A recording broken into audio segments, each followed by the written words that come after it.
Olá, aqui é o André Barros, o Moneymaker. Bom, eu achei interessante compartilhar esse vídeo com vocês, porque, obviamente, a gente está num momento bastante crítico. Quem tem me acompanhado no Moneymaker em Ação ou no Smart Trades sabe que desde novembro a gente vem reduzindo a nossa alocação em ações e aumentando o nosso peso em caixa. Saímos, né, de um nível de caixa de 15%, que foi ali por volta de final de outubro, meados de novembro, e fomos aproveitando o rally que foi de final de ano para poder vender, realizar lucros e estar com caixa que chegou a 40% no seu auge e hoje está numa média de 30%, 32% entre os dois relatórios.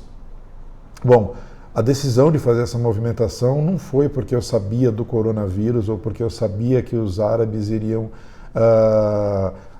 fazer esse aumento de produção de petróleo e reduzir os preços. Obviamente que não.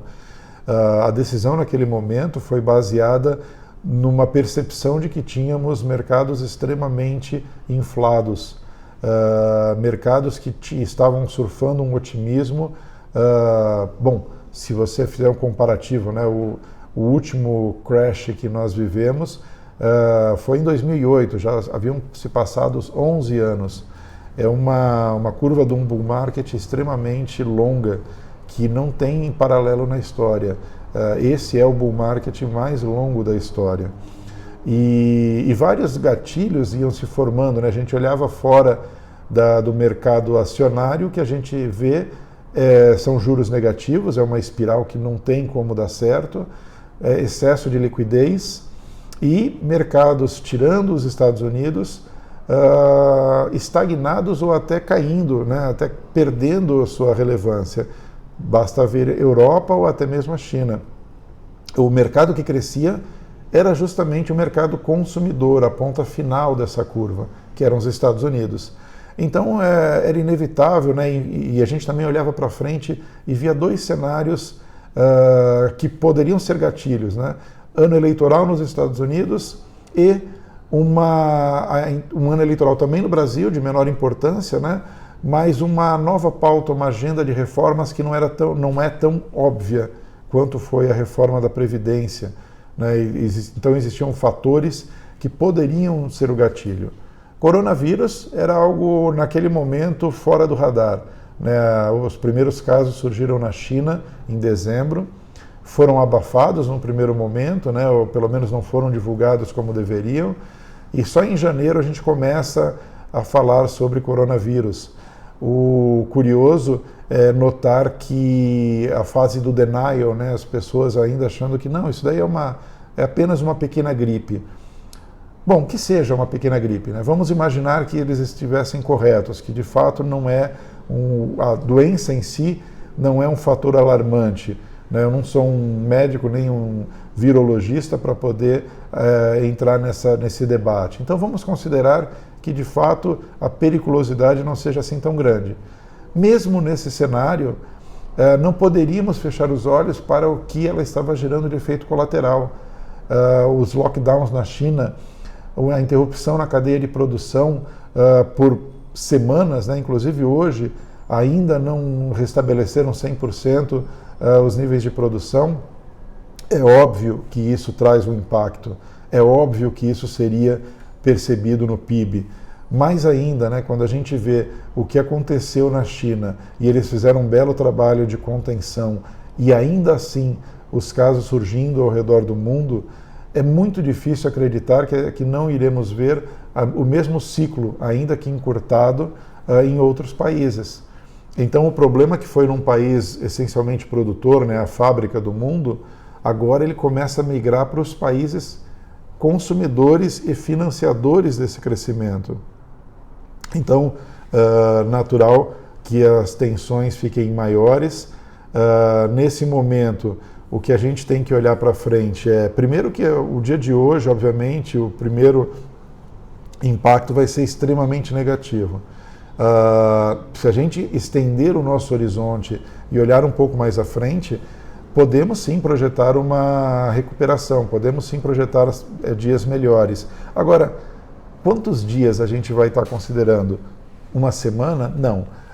não é aqui os paralelos que a gente faz com outras crises, a gente precisa tomar muito cuidado. Não é um Joesley Day, eu já cheguei a comentar isso no Twitter. Quem faz esse comparativo está errado. Está errado em vários sentidos. Primeiro que ele não é uma crise aguda e de breve duração. Ele não é uma crise em um único país que pode ser contida. Ela é transfronteira. Ela não acontece num momento em que os mercados estão deprimidos. Ela acontece num momento em que a gente atingiu as máximas, em que é muito mais fácil e prudente realizar os ganhos ou sair nesse momento do que pagar para ver. Então, o momento que a gente está vivendo é sim mais preocupante, não tire isso do seu horizonte. Agora, as medidas que você deveria tomar devem ser de prudência, né? A gente, hoje, comprar um seguro, obviamente o carro já bateu, né? Você não vai conseguir sair no mercado e comprar um seguro para, olha, o seguro para o meu carro que acabou de bater. Não, isso não existe, né? Quem fez caixa, né, quem acompanhou, como aqueles que seguiram nossos relatórios, estão numa situação melhor, porém, obviamente que vamos sofrer também.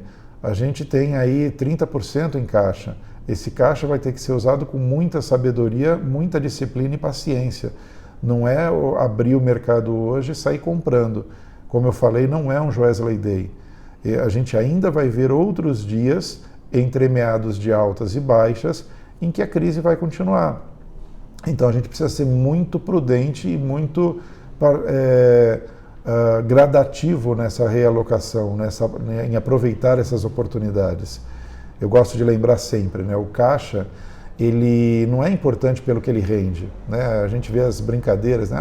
Ganhando o CDI paga 4,25, tira os impostos, você não ganha nem inflação. A gente não monta caixa para ganhar o CDI. Não é o rendimento do caixa que nos importa. O caixa, ele nos serve justamente para, num primeiro momento, amortizar as quedas, mas mais importante do que isso, para que ele possa servir para a gente aproveitar as oportunidades. Então é isso que a gente vai fazer com o nosso caixa. Agora, devo desmontar posições? Né? Essa é uma pergunta natural. Depende de como você está. Né? O que eu sugeriria era, primeiro, para aqueles que têm caixa, que compuseram caixa, vão sim sentir o impacto nas posições montadas, mas não deveriam vender, a não ser que você, não tenha tempo para esperar. Esse daí é um erro básico em quem investe em ações. Você tem uma data para sair. Você nunca deve investir em ações tendo uma data para sair.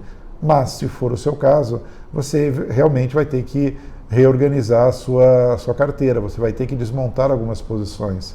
E isso pode sim significar assumir prejuízo. Uma outra situação, se você está alavancado, não perca tempo esperando. Se você realmente está alavancado, cometeu esse erro, é a hora de corrigir e cobrir suas posições, não vai ficar esperando. Essa não é uma situação de um dia. Tomara que seja, mas todas as indicações são no contrário, são de uma crise de maior tempo de duração, que no meio do caminho vão ter seus momentos de alta, mas a gente tem que trabalhar no cenário mais realista. Uma outra situação é se você tem posições na sua carteira que você já não confiava muito, né? No relatório que eu escrevo para a Inversa, né, o Smart Trades, lá no ano passado, além da gente fazer o ajuste de caixa, uma coisa que nós fizemos também foi aumentar o escopo do relatório. Ele estava focado só em small caps, e naquele momento o que eu percebia é que esse tipo de alocação era extremamente frágil, né? Aquelas pessoas que estão 100% em small caps, elas surfam muito bem as altas, mas no primeiro susto do mercado são as que mais são penalizadas. As quedas são extremamente intensas. Então, lá atrás, em novembro, a gente começou a ampliar o escopo, né? Então, deixei de olhar só para small e medium caps e comecei a incluir também as grandes ações. E aí a gente ganhou mais versatilidade, a gente ganhou um escopo que nos permitia, em alguns momentos, ser defensivos também.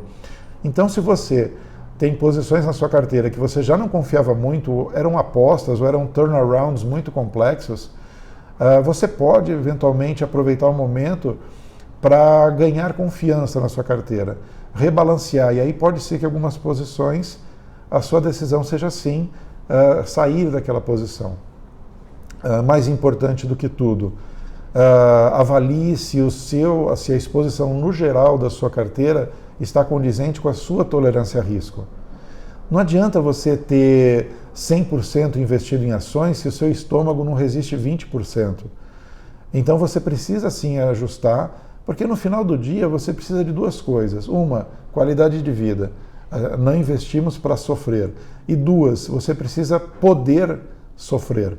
Se você não puder resistir a essa dor que pode levar 1, 2, 3 semanas, ou até mais do que isso, você está mal alocado. Então sim, você deveria revisar. Então, resumindo, aqueles que montaram caixa, resistam à dor nas posições alocadas e vamos com calma alocar o nosso caixa. Então temos aí 30% num dos relatórios, 35%, no outro temos 25%, vamos com calma. Aqueles que não compuseram caixa, ou em geral, que querem repensar o seu portfólio, pense sobre esses 4 dimensões. Você tem tempo para esperar? Se não tem, ajuste. Você está alavancado? Se estiver, ajuste. Você tem posições que você já não acreditava, dicas que alguém te passou, ou posições que não estão fundamentadas, ou de baixíssima liquidez, momento de ajustar. E, finalmente, veja no geral como está a sua alocação ao risco. É natural que num momento de bull market você tenha se empolgado e tenha exagerado sua exposição ao risco. Pode ser o momento de repensar, ok? Bom, pessoal, essa crise deve demorar mais tempo. Não contem que é uma queda de um dia só. No meio do caminho vão ter momentos de otimismo, vai ter momentos em que a OPEP vai dizer que chegou num acordo, que a Arábia Saudita reduziu o output de petróleo, eventualmente uma nova notícia de vacina, enfim. Mas o mínimo, para sermos mais realistas, considere o que aconteceu na China. Eles levaram, do início ao final, eles levaram 4 meses, hein? Eles começaram em dezembro, o primeiro caso, e só agora, no final de março, eles vão ter as fábricas voltando a produzir, se nada de errado acontecer.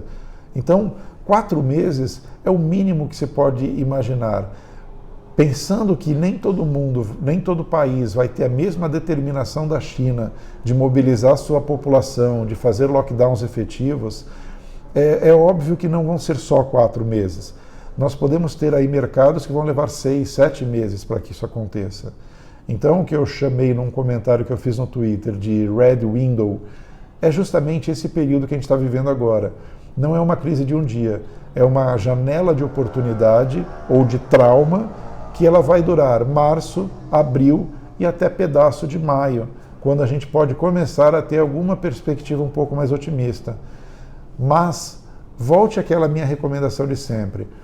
Ações não são feitas, ações são feitas para você ter a possibilidade de ganhar em 2 dias, mas você tem que ter a possibilidade de esperar 2 anos. Imagina o pior cenário, imagina que não seja tão otimista quanto eu estou sendo, que não sejam só 4 meses, nem 6 meses de crise, e que isso seja o gatilho para estourar essa bolha que os mercados estão vivendo. Seja o vírus, seja a agulha que vai estourar as bolhas globais. Bom, então a gente entra num bear market. Um bear market ele pode levar de 2 a 3 anos, para de fato a gente recuperar as máximas. Se a gente veio de um bull market que foi recordista, podemos inclusive ter um bear market recordista igualmente. Enfim, não tem como colocar previsões aqui. O que tem como colocar são precauções. Então não esqueça das precauções, se organize a sua carteira e esteja preparado para poder esperar. Ok? Então é isso, pessoal. Eu queria passar essa mensagem aí para os assinantes, para os seguidores, para os curiosos, para aqueles que nesse momento vão enfrentar aí um dia bem complicado e, na verdade, não um dia só, vão enfrentar alguns dias muito complicados. Não é uma gripe. Mesmo que seja uma gripe do ponto de vista médico, nós não estamos falando de implicações médicas somente, estamos falando de implicações econômico-financeiras, ok? Então era isso, pessoal, queria deixar esse recado. Vamos juntos. Um abraço.